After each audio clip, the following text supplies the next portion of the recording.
नमस्ते, मैं हूं वंशी तिवारी। आप देख रहे हैं विवंशी न्यूज़। अभी हमारे साथ कांग्रेस की वाइस प्रेसिडेंट है नीलिमा जी, तो आइए उनसे बात करते हैं। जी नमस्ते। ये बताइए कि अभी जुबली हिल्स इलेक्शंस होने वाले हैं, तो आपको क्या माहौल नज़र आ रहा है?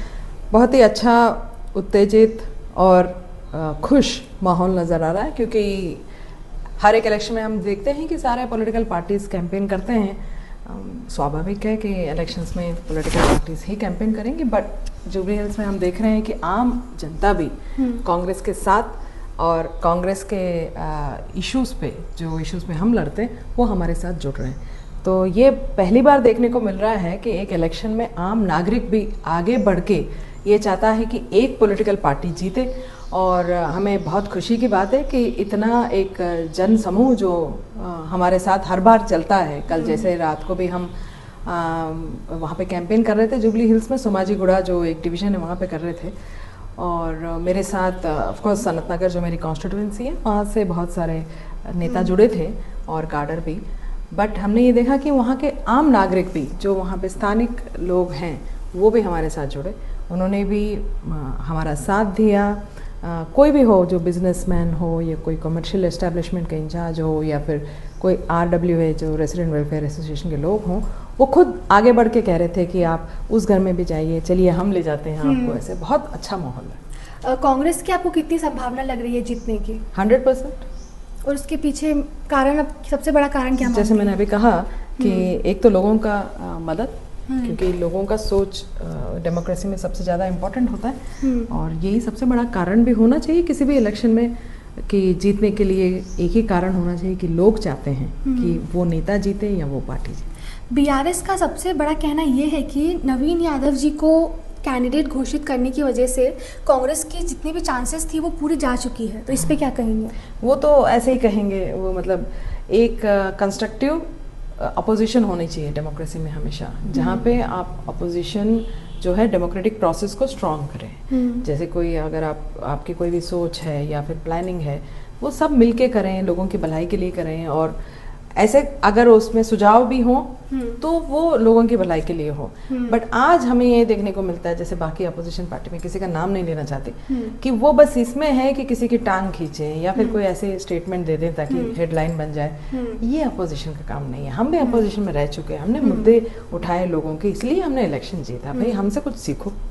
तो एक और बात, विपक्ष ये कह रही है कि अगर इस बार कांग्रेस हारी जुबली हिल्स इलेक्शंस में तो CM बदला जाएगा, तो इस पे आप क्या कहेंगे? ये मतलब ख्याली पुलाव, आप कुछ भी बना सकते हो। हम भी कह सकते हैं कि अब आप क्या क्या नहीं हारे। हाँ, अब विपक्ष यहाँ पे तो सारे लोकसभा में बहुत उनका नुकसान हुआ, असेंबली हारे, तो वहाँ से तो पूरी लीडरशिप बदलनी चाहिए। आज के दिन तक बदली क्यों नहीं? ये एक्चुअली BRS के काडर को उनके लीडर से पूछना चाहिए। भाई आप जब ये मुद्दा उठाते हो तो आप अपने गिरेबान में जाके देखिए कि आप इतने इलेक्शन हार चुके हो, आप क्यों नहीं बदलते, आप क्यों नहीं रिजाइन करते? रिजाइन KCR, रिजाइन KTR, फिर देन विल टॉक। BRS और BJP ये भी कहती है कि कांग्रेस ने अभी तक वादे पूरे नहीं किए, तो ये क्या?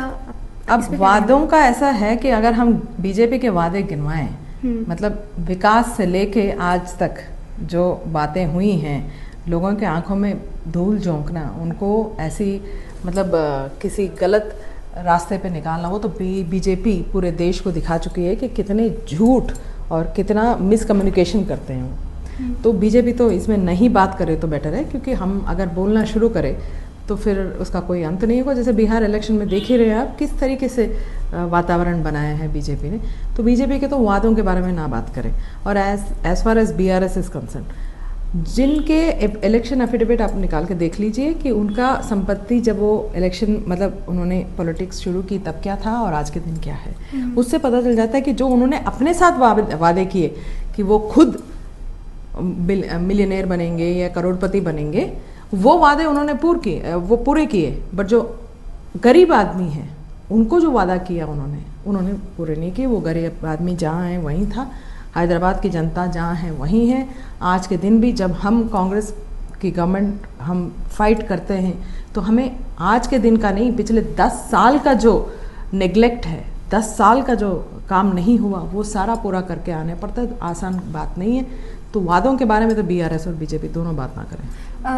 केसीआर जी जो है वो आजकल उतने एक्टिव नहीं रह रहे, लोग कह रहे हैं कि उन्होंने संन्यास ले चुके हैं वो, तो इस पे क्या कहेंगे? देखिए वो बड़े हैं, मैं कुछ कहना नहीं चाहती, बट हाँ उनका जो पूरा सफ़र रहा है और आज जिस पड़ाव में है, अगर वो संन्यास लेना चाहते हैं तो हमारे बुजुर्गों ने भी यही कहा कि एक उम्र के बाद लोगों को एक अपने बारे में सोचना, भगवान के बारे में नाम लेना अच्छा होता है, ये कोई बुरी बात नहीं। नवीन यादव जी को कैंडिडेट घोषित करने के पीछे सबसे बड़ा कारण क्या है?